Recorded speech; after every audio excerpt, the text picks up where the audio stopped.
Malheureusement, l'étendue de mon esprit ne répond pas à la vivacité de mes goûts, et je sens qu'il y a une sorte de témérité à importuner un homme de génie lorsqu'on n'a pas d'autre titre à son attention qu'une admiration partagée par tous ses lecteurs.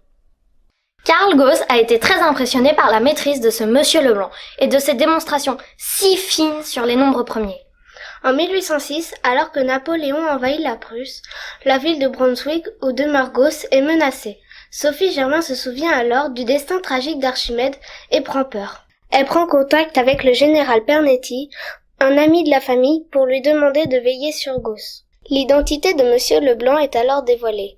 Gauss, le 30 avril 1807, écrit une lettre à Sophie Germain. Comment vous décrire mon admiration et mon étonnement de voir mon estimé correspondant, Monsieur Leblanc, se transformer en ce fameux personnage qui me donne un brillant exemple de ce que j'aurais du mal à croire. Le goût des sciences abstraites en général, et plus particulièrement des mystères des nombres, est extrêmement rare. Les charmes de cette sublime science ne se révèlent qu'à ceux qui ont le courage de l'explorer en profondeur. Mais quand un personnage du sexe qui, du fait de nos coutumes et préjugés, doit surmonter plus de difficultés que les hommes pour se familiariser avec ces épineuses questions, réussit néanmoins à dépasser ces obstacles et à appréhender leur partie la plus obscure, alors elle doit sans aucun doute posséder un noble courage, des talents extraordinaires et un esprit supérieur. Les notes savantes, dont vos lettres sont si richement remplies, m'ont donné 1000 plaisirs. Je les ai étudiées avec attention et j'admire la facilité avec laquelle vous avez pénétré toutes les branches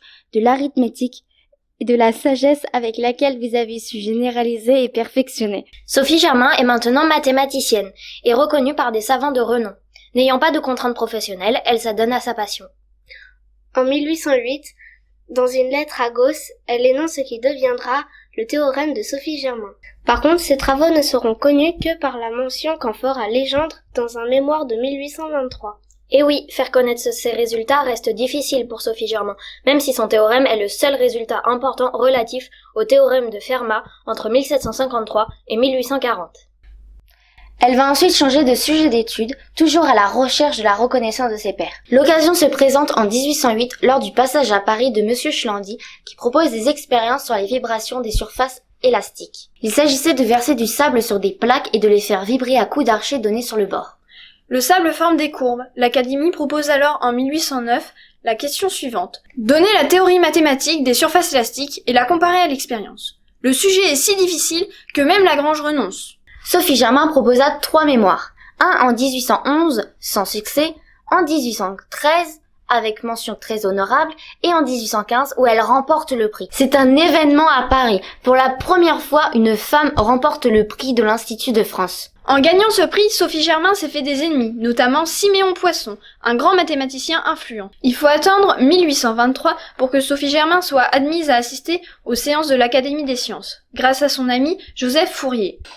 Autre immense mathématicien français qui en est devenu secrétaire perpétuel. Malgré tout cela, et en dépit d'autres travaux, elle n'a pas gagné la reconnaissance de ceux qu'elle voulait considérer comme ses pairs. Elle reste étrangère à la communauté scientifique et en souffre. Voici ce qu'elle disait à son ami Guglielmo Libri en 1826. Je me trouve presque aussi étrangère au mouvement des sciences que si j'habitais un autre pays. Vous ne me croirez peut-être pas, mais j'habite au milieu de Paris et je n'arrive pas à rencontrer un monsieur Sarvar qui fait 1000 expériences. Il les montre à des gens qui n'en peuvent tirer aucun parti. C'est de mon domaine, et c'est à moi seul qu'il reste caché.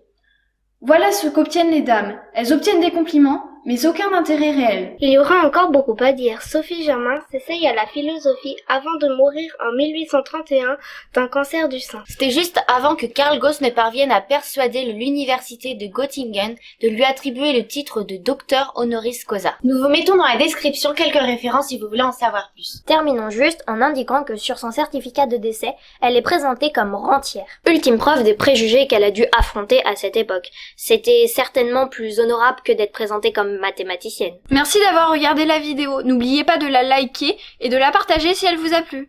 Abonnez-vous et à bientôt!